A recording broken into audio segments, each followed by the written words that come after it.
Hi everybody, welcome back to my channel. Today is another Easter look. In this case, as you can see, it's a purple look.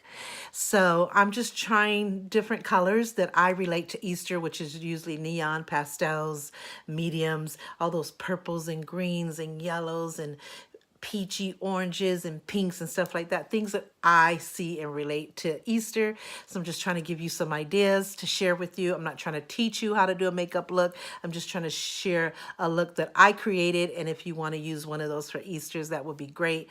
Please send me a picture. I would love to see it.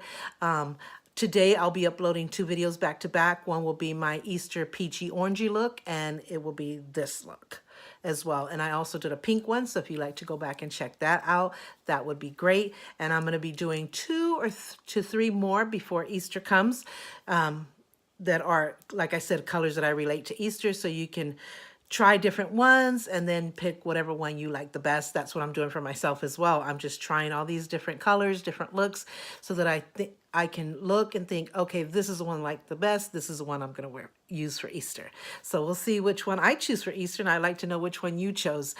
You don't, like I said, you don't have to have the exact brands, just kind of similar colors to create this a similar look to what I did, or if you want to go exact, that's great. So yeah, so this is the purple look for Easter that I created. So if you want to see how I created this look, just keep on watching.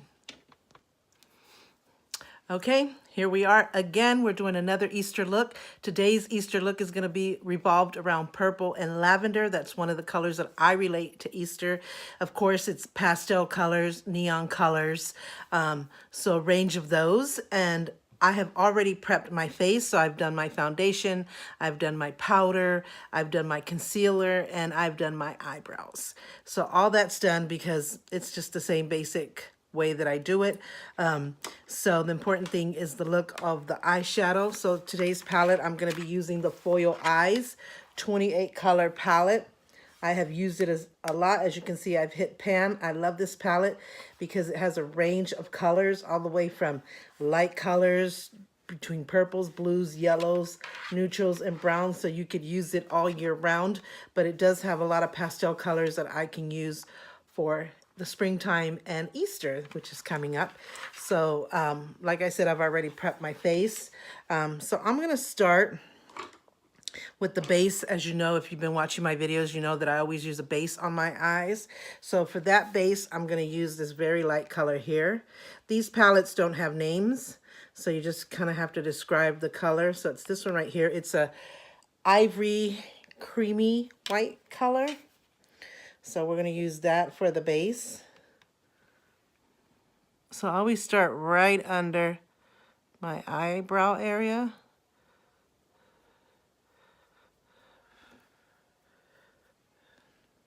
Got a little fallout there, which this palette really never gives me problems, but of course I should have dashed it out. So I'm gonna go ahead and just get a little bit, because we can use what we just put on top. We'll probably pretty much cover the whole lid. So go as close as you can without going into the eyebrow area, and just swiping it through the whole lid area.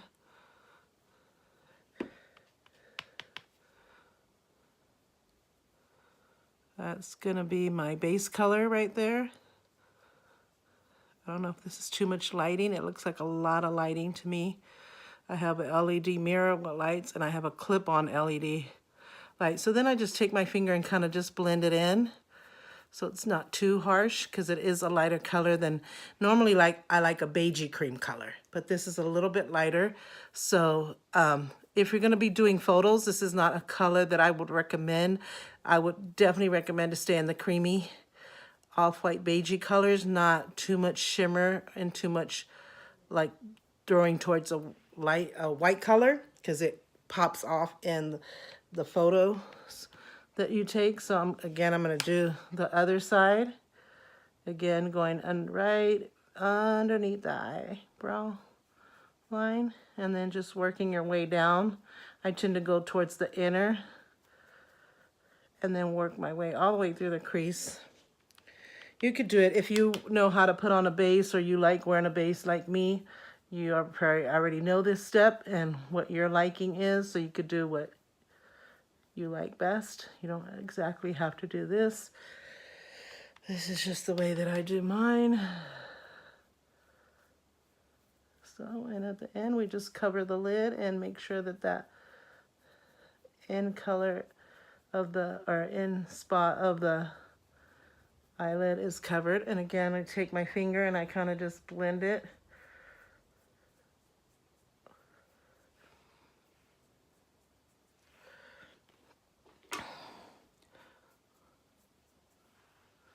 I feel like we need some more at the end over here. I'm like, yep, there wasn't enough. So kind of just going over that area. If you have any fallout, like I always say, take your powdered brush and just kind of dust it off.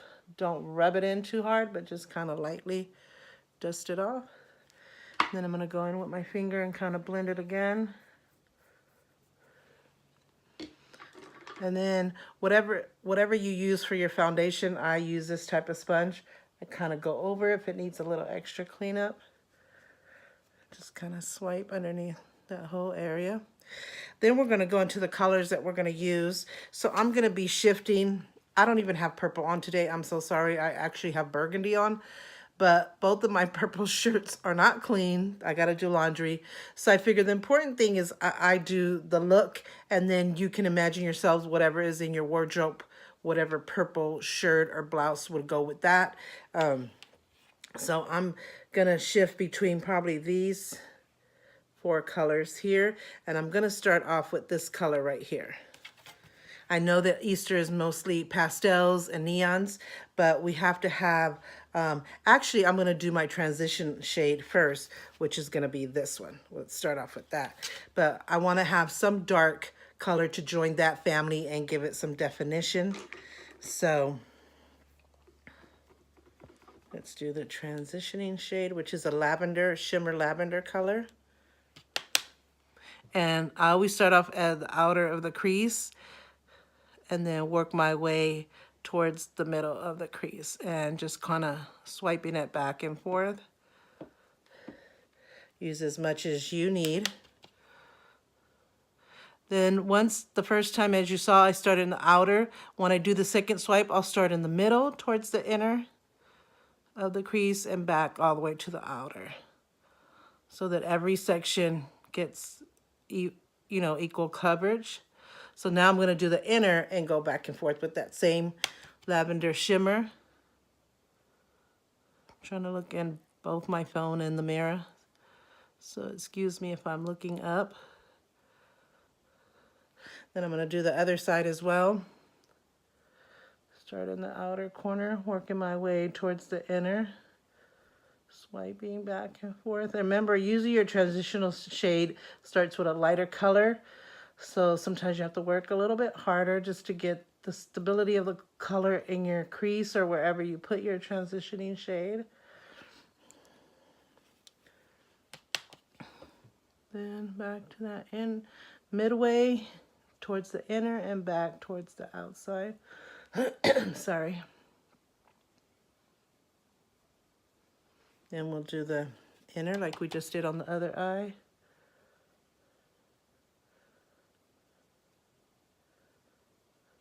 So just a little extra. It wasn't really fallout, just I went beyond the area that I want to go. So I used to use a brush for that as well. And my foundation sponge. If you use a brush, use your foundation brush. Now I'm going to go in with this color right here. It's like it's not really a completely dark purple, but it's a pretty strong shimmer purple. I don't know if you can see that. We're going to go in there.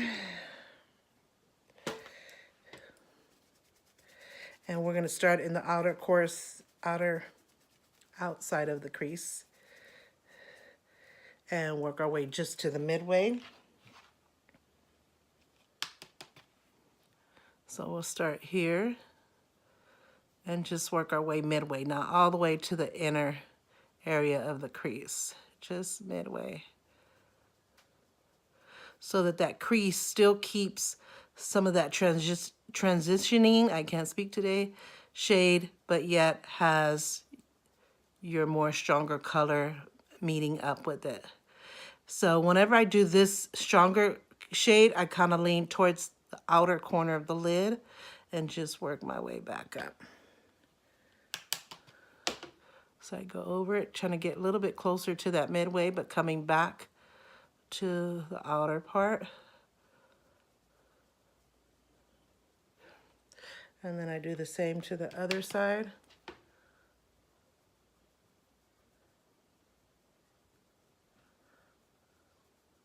When my daughter does her makeup, her eyebrows are more extended, so it kind of comes out. She has like a line. Sometimes she freelances it, sometimes she puts a tape and it defines that line, kind of like when you do a wing line, So just go midway. So I'm gonna do it one more time, but I'm gonna start in this midway here to give it more strength in the coloring. Yeah, back and forth. So I'll do a little bit more on the other side, midway, back and forth. So I didn't shake it out, so we had some fallout. See, if you do it lightly, then it won't spread. Of course, you have to go in with your foundation sponge or brush. Kind of finish cleaning that up. And then for the bottom, I'm gonna use this purple shade right here. I'm going towards the mirror instead of going towards the phone. So this one right here. Trying to figure out what brush I want to use. And then I'm going to go in the lid part. So I want a thinner brush.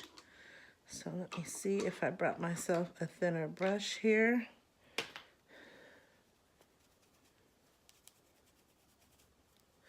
Just to give it another definition of color there.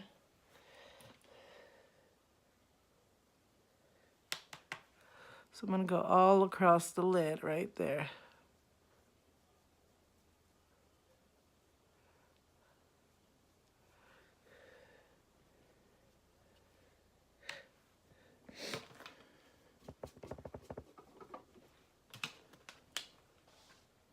So I should have used a flatter brush, but I didn't actually bring a flatter brush. But I would recommend that you use a really flat brush because the lid is not a really big area.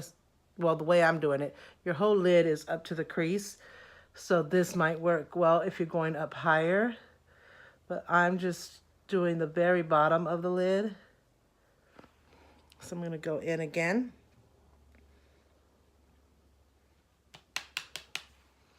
Just go across, make sure the whole bottom of the lid is covered.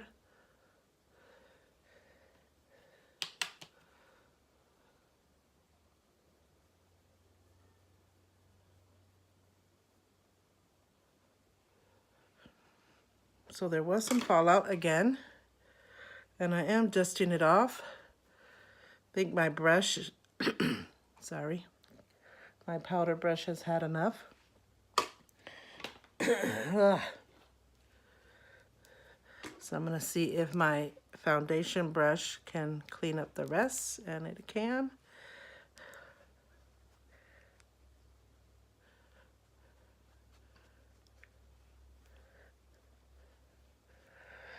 Otherwise, if you really have to clean it up, you have to do the wipe thing and then reapply your foundation if you do your foundation like I do first.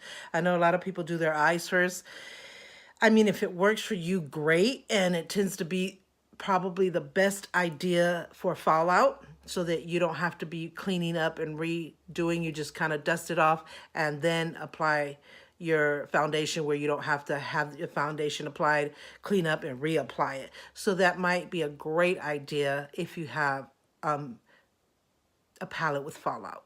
But to me, it's kind of backwards because that's the whole point of why it's called foundation. It's the foundation, it's the base of the face, and then everything goes on top. I always say you don't build a house, you don't build the second and third floor and go, oh, we got to go back and build the foundation.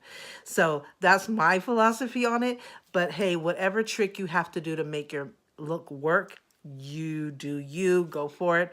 And like I said, I think it's actually great when it comes to palettes that have some fallout or a lot of fallout. That actually is a great idea. But I just feel like there's no foundation on the base of the eye, so everything got foundation, but that just kind of feels weird to me. Maybe I'm old school.